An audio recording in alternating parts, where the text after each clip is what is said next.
नमस्कार dear parents. Covid pandemic के second wave और लॉकडाउन की वजह से जो पेरेंट्स अपने बच्चों का वैक्सीनेशन प्राइमरी शेड्यूल के हिसाब से नहीं करवा पाए हैं, जिनका वैक्सीनेशन छूट गया है, उनके लिए ये वीडियो आज का बहुत ही इम्पोर्टेंट है। कब कराना है, कैसे कराना है, आइए बात करते हैं।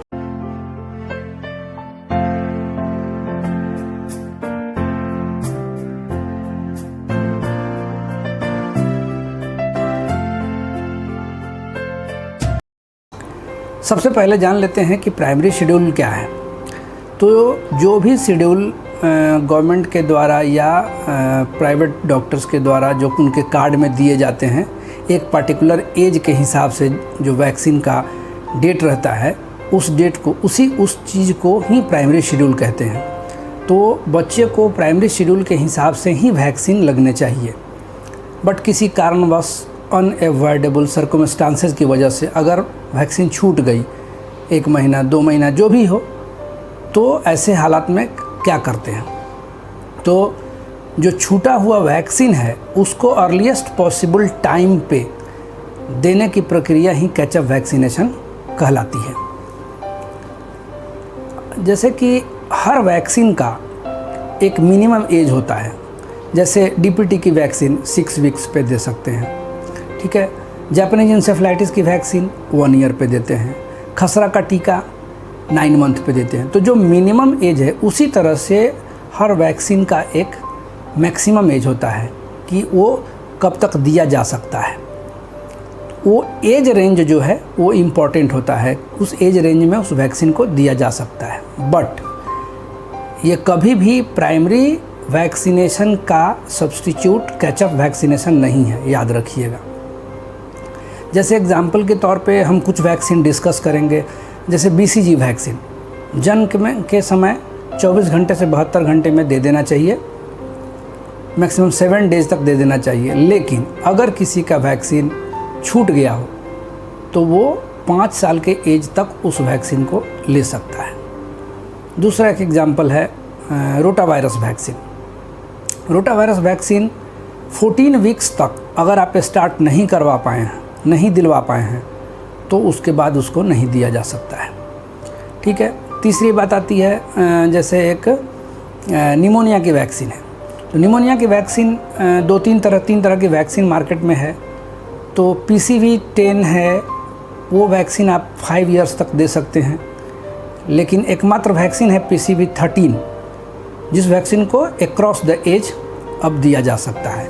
हाँ, ये बात और है कि 2 साल के बाद उसका डोज जो है सिंगल डोज ही हो जाता है, नंबर ऑफ़ डोजेस कम हो जाते हैं। तो ये 2-3 वैक्सीन हुआ। उसके बाद आपका हुआ जैसे हेपेटाइटिस A वैक्सीन है। हेपेटाइटिस A वैक्सीन है, 10 साल के बाद अगर हेपेटाइटिस वैक्सीन A देने की ज़रूरत हुई तो कहा जाता है कि आप बॉडी में एंटीबॉडी टाइटर देख लें, उसके बाद दे देंगे। उसी तरह से है आपका कि टाइफाइड का वैक्सीन अप टू 18 ईयर्स दिया जा सकता है। DPT का वैक्सीन है, वो आप 7 ईयर्स तक दे सकते हैं। उसके बाद उसका TDAP आ जाता है, दूसरा फॉर्म आ जाता है उस वैक्सीन का, ये दे सकते हैं। तो इस तरह से हर वैक्सीन का एक एज बनाया हुआ है कि आपको इतना तक दे देना है। बहुत बार होता है कि एज के पहले, एक जैसे एग्जांपल मीजल्स वैक्सीन, ये अगर 9 मंथ्स के पहले कभी कभी दिया जाता है। जैसे अगर कोई आउटब्रेक हुआ हो तो उसको 6 मंथ पर भी दिया जा सकता है।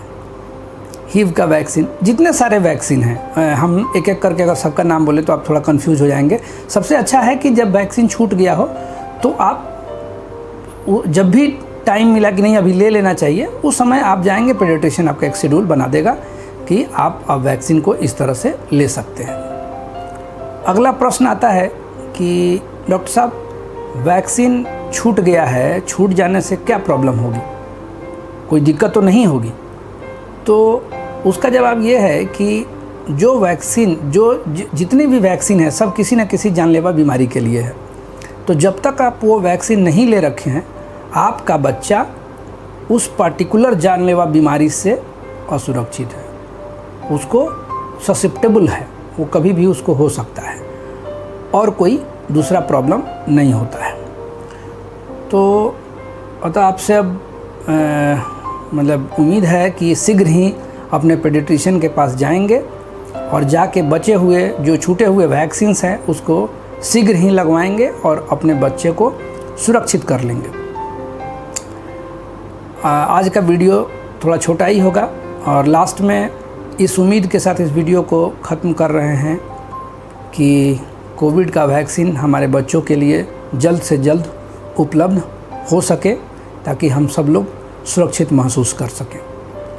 अगर हमारा सुझाव आपको पसंद आया होगा तो इस वीडियो को लाइक, शेयर और सब्सक्राइब करना बिल्कुल न भूलें। आज के लिए बस इतना ही। धन्यवाद।